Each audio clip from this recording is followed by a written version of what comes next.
Hi hello నమస్తే. నేను మీ కట్ట కార్తీక్. చంద్రబాబు నాయుడు కూటమి కట్టుకొని తెలంగాణకు వస్తున్నాడు. తెలంగాణని మళ్ళా సీమాంధ్రుల నుంచి రక్షించుకోవాల్సినటువంటి అవసరం ఉంది.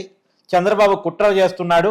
కూటమి లేకపోయింటే ఆంధ్రప్రదేశ్లో కూడా చంద్రబాబు నాయుడు గెలుచుండేవాడే కాదు అని మాజీ ముఖ్యమంత్రి బీఆర్ఎస్ అధినేత కేసీఆర్ చేసిన కామెంట్స్ ఇవి.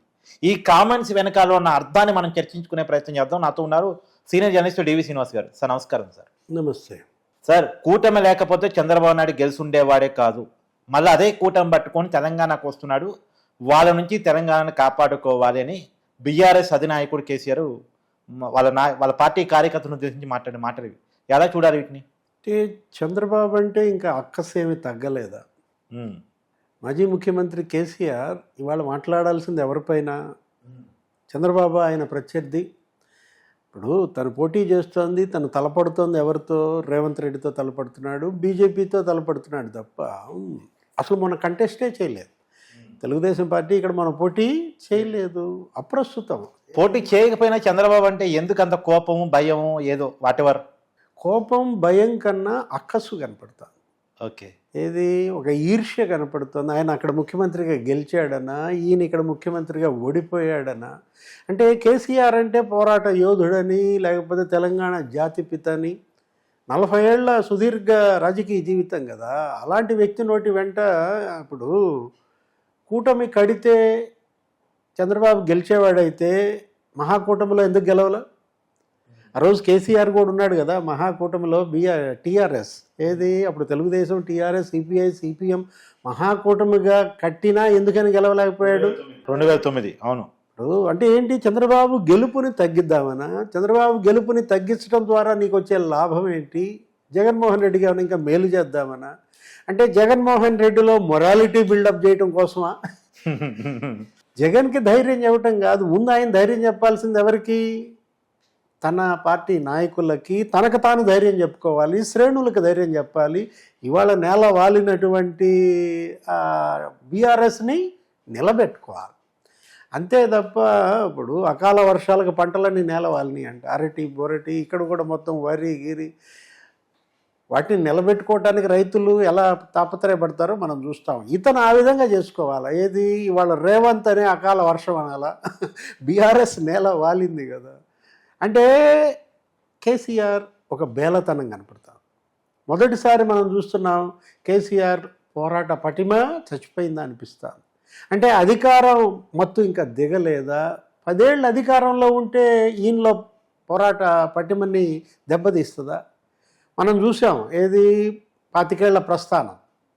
ఇప్పుడు రేపు పొద్దున రజతోత్సవాలు జరుపుకుంటున్నారు. రేపు వరంగల్లో రజతోత్సవ సభ ఇప్పుడు ఏప్రిల్ 27 ఎప్పుడో పెట్టారు. 25 ఏళ్ల ప్రస్థానంలో 10 ఏళ్ల అధికారం బీఆర్ఎస్, టీఆర్ఎస్కి ఒక బ్లాక్ మార్క్. అంటే 15 ఏళ్ళు 14 ఏళ్ళు ఆయన పోరాటంలో ఎప్పుడు ముందడిగే తప్ప అసలు వెనకడుగు లేదు. ఎప్పుడు జనంలోనే తప్ప ఫామ్ హౌస్లో లేడు. ఈ ఫామ్ హౌస్ జాడ్యం ఎప్పుడు అంటుకుంది? పవర్లోకి వచ్చినాకే అంటుకుంది కదా. అంటే ఇక్కడికొచ్చి మనం చూసాం ప్రగతి భవన్ దాటి బయటికి రాకపోవటం. ఇప్పుడు ఆ ఎర్రవల్లి ఫామ్ హౌస్కే పరిమితం కావటం. యాక్చువల్గా అసలు సందర్భం ఏంటి అక్కడ? ఆయన ఎవరు? రామగుండం మాజీ ఎమ్మెల్యే పాదయాత్ర చేశాడు 180 కిలోమీటర్లు. వాళ్ళను ఉద్దేశించి ప్రసంగించేటప్పుడు రేవంత్ అవినీతి గురించి మాట్లాడండి, కాంగ్రెస్ ప్రభుత్వం 14-15 నెలల్లో రైతు రుణమాఫీ గురించి మాట్లాడండి, రైతు భరోసా గురించి మాట్లాడండి, వాళ్ళు ఇచ్చిన గ్యారంటీలో ఏంటి వాటి గురించి దుమ్మెత్తిపోయండి. లేదు అసలు నిజంగా ఆయన కూడా ఏదో అన్నాడు, ఏంటి ఎంపీలు కనుక ఉంటే ఇవాళ మనకి మరి ఎన్ని సాధించేవాళ్ళమో అన్నాడు. ఇంతకుముందు 9 మంది ఎంపీలు ఉన్నారు. 2014లో ఏం సాధించాడు? విభజన చట్టం హామీలు ఏమైనా నెరవేర్చగలిగాడా? 11 మంది ఎంపీలను ఇచ్చారు. తర్వాత ఏం సాధించాడు? అంటే ఎంపీలు లేరు కాబట్టి నేను సాధించలేదంటే, ఒకప్పుడు 8th లార్జెస్ట్ పార్టీ ఇది. ఏది లోక్సభలో దేశంలో 8వ అతిపెద్ద పార్టీగా ఉన్న బీఆర్ఎస్ ఇవాళ ప్రాతినిధ్యమే లేకుండా పోవడం ఎవరు దీనికి కారణం? ఇవాళ కేసీఆరే ఆ పార్టీకి ఒక గుదిబండగా మారినట్టే కనపడతారు. బీఆర్ఎస్కి ఇంకా వేరే గుదిబండలేమీ అవసరం లేదు. సార్ ఇక్కడ పాయింట్ చెప్పండి. తెలంగాణ సెంటిమెంట్కి అవసరం లేదు అనుకొని టీఆర్ఎస్ని బీఆర్ఎస్గా మార్చిన తర్వాత కూడా మళ్ళీ ఇవాళ తెలంగాణ సెంటిమెంట్ రాజేయాలని చూడటం అంటే దాని వెనకాల ఉన్న ఉద్దేశాలు ఏంటి? ఎవరు లేకుండా చేశారు? మీ అంతటి మీరే కదా, మీలో వాళ్ళే మార్చుకున్నారు ఇక అవసరం లేదు సెంటిమెంట్ అని చెప్పేసి. మీలో తెలంగాణను తీసేసుకుంది మీరన్నమాట. అంటే ఏంటి, మీ మొదలు మీరు నరుక్కున్నారు. ఏదో జాతీయ పార్టీ అని ప్రధాని పదవి మీద కన్నేశాడా, లేకపోతే ఏడు మహారాష్ట్రలో నీకేం పని, కర్ణాటకలో నీకేం పని, తమిళనాడులో నీకేం పని, తెలంగాణ ఆంధ్రప్రదేశ్లో పార్టీ పెట్టారు. చోర చంద్రశేఖర్ ప్రెసిడెంట్ కూడా పెట్టారుగా. అంటే ఏంటి, ఇప్పుడు ఏదో అంటారు చూసావా, ఉట్టికి ఎక్కలేనమ్మా స్వర్గానికి ఎక్కిందన్నట్టుగా ఇవాళ కేసీఆర్ మనం చూసాం. ఏది, కూతురు జైలుకి వెళ్ళిన పరిస్థితి, అవినీతి ఆరోపణల పైన ఇవాళ మీ మీద పడింది ఆ ముద్ర చెరిపేసుకోగలిగారా? 15 ఏళ్లలో బీజేపీ పెద్దలు ఎవరు, ఆయన ప్రధాని మోడీ కావచ్చు, అమిత్ షా, రాజ్నాథ్ అందరూ దుమ్మెత్తిపోశారు కదా, మీది భ్రష్టాచార రాష్ట్ర సమితి అన్నారు. బీఆర్ఎస్కి ఒక న్యూ అబ్రివేషన్ ఇచ్చారు. ఆ భ్రష్టాచార్ కాదు మాది, మేము అవినీతి కుంభకోణాలకు పాల్పడలేదని రుజువు చేసుకోగలిగారా? నీ కూతురు స్వయంగా అక్కడ తీహార్ జైల్లో కవిత గుదిబండలుగా మారారు ఇవాళ. ఏది, ఇవాళ ఈ పార్టీకి ఎవరో కాదు, అటు తండ్రి, ఇటు కూతురు, ఇటు కొడుకు రేపొద్దున ఎప్పుడు అరెస్ట్ అంటున్నాడు. దీపావళికే బాంబు పేలుద్దని చెప్పాడు ఆయన ఎవరో. మరి ఇంతవరకు పొంగులేటి బాంబు ఏవి పేలలేదు. ఇప్పుడు ఒకవైపు అసెంబ్లీలో హరీష్ రావు, కేటీఆర్ పోరాడుతున్నారు. ఏది, రేవంత్ని ఇరకాటంలో పెట్టించాలన్న వాళ్ళ యొక్క స్కెచ్ కొన్ని చోట్ల బూమ్రాంగ్ అవుతుంది, కొన్ని చోట్ల సక్సెస్ అవుతుంది. ఇప్పుడు మీరు అసలు సభకి ఎందుకని వెళ్ళటం లేదు? ఎవరి మీద అలిగాడు కేసీఆర్? చెరువు మీద అలిగితే ఏమవుద్ది అంటే ప్రజల మీద అలుగుతావా? ఏమని మాట్లాడాడు నిన్న సభలో కూడా, కత్తి ఎవరికో ఇచ్చి నన్ను యుద్ధం చేయమంటే అట్లా అంటున్నాడు. కత్తి ఎవరికో ఇచ్చింది ఎవరు? నువ్వు.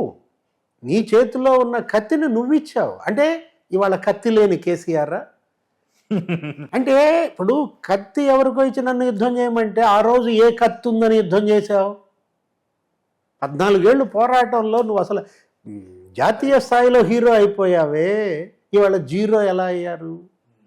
అంటే అటువైపు కాళేశ్వరం కమిషన్ 1,00,000 కోట్ల, ఆ కాళేశ్వరం వాళ్ళ మేడిగడ్డ విజిలెన్స్ రిపోర్ట్ వచ్చింది. 17 మంది ఇంజనీర్లు వాళ్ళందరి పైన క్రిమినల్ చర్యలకి రేపొద్దున పిలుస్తారో ఎప్పుడు పిలుస్తారో తెలియదు. ఆ ఛత్తీస్గఢ్ విద్యుత్ కొనుగోళ్ల స్కామ్, ఆ షా కమిషన్, ఘోష్ కమిషన్.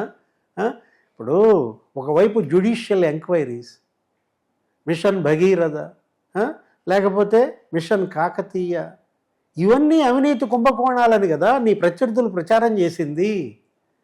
ఇంకా ఏదో రెచ్చగొట్టాలని, ఏదో కృష్ణా నీళ్లలో రెచ్చగొట్టాలని, ఆంధ్రప్రదేశ్ మీద ద్వేషం పెంచాలని మనం చూసాం. ఆ ద్వేషం వల్లే కదా మీరు ఓడిపోయింది. అప్పుడు ఎన్నికల ప్రచారంలో ఏం చేశారు? చంద్రబాబుని అక్కడ అరెస్ట్ చేస్తే వీళ్ళు ఇక్కడ పండగ చేసుకుంటారా? చంద్రబాబుని 53 రోజులు జైల్లో పెడితే కేటీఆర్ ఏమన్నాడు? అక్కడ పోయి ధర్నాలు చేసుకోండి అన్నాడు. అంటే ఏ చంద్రబాబుపై వ్యతిరేకత, అక్కసు, తెలుగుదేశంపై కక్ష మీకు ఈ పరిస్థితి వచ్చినప్పుడు మీరు దాన్ని వదిలేయాలి. ఇప్పుడు ఇవాళ ఇష్యూ అది కాదు కదా. అంటే కూటమి అంటే కంగారు పడుతున్నారా? అదే కాదు, చంద్రబాబు నాయుడు వస్తే బీజేపీతో పొత్తు పెట్టుకునే అవకాశం తనకు ఉండదా ఆ ఉద్దేశం ఉందా అని. అంటే కూటమి అంటే కంగారు పడుతున్నట్టుగా కనపడతాను. ఏది, ఇప్పుడు ఉన్న సీట్లు కూడా రావనా? అసలు ఆల్రెడీ సీట్లు లేకుండా చేశారు. 2 జాతీయ పార్టీలు నిన్ను మింగేశాయి. 8 ఎంపీ సీట్లు బీజేపీ కొట్టింది, 8 ఎంపీ సీట్లు కాంగ్రెస్ కొట్టింది. జీరో. 25 ఏళ్ల పార్టీ, 10 ఏళ్ల అధికారం, ఇవాళ ప్రాతినిధ్యం లెస్. ఢిల్లీలో వీళ్ళ ప్రాతినిధ్యం ఏది? అంటే కేంద్రం నుంచి మెడలు వచ్చుతాను, లేకపోతే కేంద్రం నా మెడ మీద కత్తి పెట్టినా నేను లొంగలేదు. ఇదంతా ఏమవుతుంది? బూమ్రాంగ్ అవుతున్నాయి, నవ్వుల పాలు అవుతున్నాయి అన్నమాట. ఇప్పుడు మనమేమి ఇక్కడ కాంగ్రెస్ పార్టీని సపోర్ట్ చేయట్లేదు, రేవంత్ రెడ్డిని సపోర్ట్ చేయటం లేదు. ఆయన తప్పులు చేస్తే నిలదీయండి. ఇప్పుడు 1-2 తప్పులు జరిగాయి 15 ఏళ్లలో, కానీ మీరు అనుకున్నంత వ్యతిరేకత నిజంగా వాళ్ళ పైన వచ్చిందా? ఇప్పుడు లగచర్ల ఏదో ఇష్యూ ఉంది, హైడ్రాలో కొంత మైనస్ అయింది. వాటిని తీసుకుని మీరు మీ ప్రయోజనాలు, మీ పార్టీ లబ్ధికి ఏమి ఉపయోగించుకోగలిగారు?